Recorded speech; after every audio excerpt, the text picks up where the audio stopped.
In this video I am going to be talking about what I believe went wrong with the Fury Corps in the anime adaptation of Hakuouki. The Fury Corps was an interesting addition to the narrative because it added more to the supernatural aspect of the series. Besides the demons and water of life, the Fury Corps were the last thing holding this pillar, that is the supernatural element in Hakuouki, up. The Fury Corps in my eyes were perceived as this dangerous, dominant group which could destroy anyone in their path.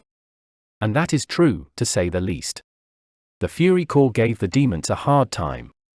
Shiranui, who was the only character to have a projectile weapon, can attest to this. The Fury Corps' exposure in the series was an adequate amount, however, what I wish were done differently was how they were portrayed in the series. The water of life, which has everything to do with the Fury Corps, was introduced early on in the series and had this mystery around it. It was said by Sarninson, apparently, it was originally brought over from the West. A secret medicine that could dramatically change humanity. To put it simply, an increase in muscle strength and healing properties. However, it had a fatal flaw. Those who were administered the medicine. You've seen with your own eyes. Having been given the medicine, they lost all reason and became bloodthirsty monsters. Kodo-san worked to improve this medicine using the Shinsengumi as his proving grounds. This created a tremendous appeal for me, and the fact that the Shinsengumi at the time was researching this medicine to see how they could use it for their own means is an interesting plotline. The change I wished would have happened was there being more of an emphasis put on the Fury Corps. There was so much potential with this element of the series but was not prioritized as much as I believe it should have been. In Season 2 the Fury Corps truly could have shined. Kodo was no longer lost and was using the Fury Corps for his own means. In the end, Harada and Shiranui put a stop to them. I personally feel like this did not do the Fury Corps justice. The Fury Corps should not have just been presented to us as mindless zombies marching down a certain direction trying to destroy those in their way. Imagine if they evolved into something else, something much smarter than they currently are. Or they were deployed or used in a certain way where it wasn't obvious they were a Fury.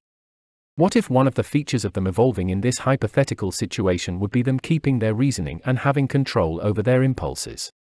This would be such an amazing element because some Furies could be in the Shinsengumi acting as if they are a part of the group trying to help them but in truth are not.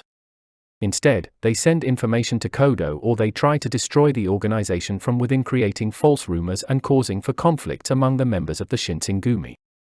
This would be interesting to see because suspicions would emerge and additional conflict would arise. It would be interesting to see how Hajime especially responds in this scenario because of his loyalty towards the Shinsengumi and his obedient nature. In addition, if the Fury Corps had various evolutions similar to how the water of life had as they consumed it, there would have been a different battle scene happening. This would have pressured the Shinsengumi to go back to the drawing board and change their battle plan. And also observing Hejikata with this additional pressure would have been a unique situation to see him.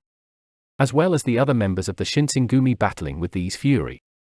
The final point I would like to make is they would also have a longer appearance in the series mainly because they are more strategical with how they conduct themselves. They are not just zombies mindlessly listening to orders, they can think for themselves and therefore fight for themselves. This is one of many possibilities I think could have been done with the Fury Corps which would have enhanced the story. The Fury Corps was a dominant force, there is no doubt about that. However, their exposure and how they were handled in the anime seemed as though they were put to the side. Even though, I believe, they should have been at the forefront of the anime. This is the video for today and I hope you enjoyed it. If you want to discuss Hakuouki with me and other fans, feel free to join my new Discord server which is linked in the description below. Thank you for watching and have a great day.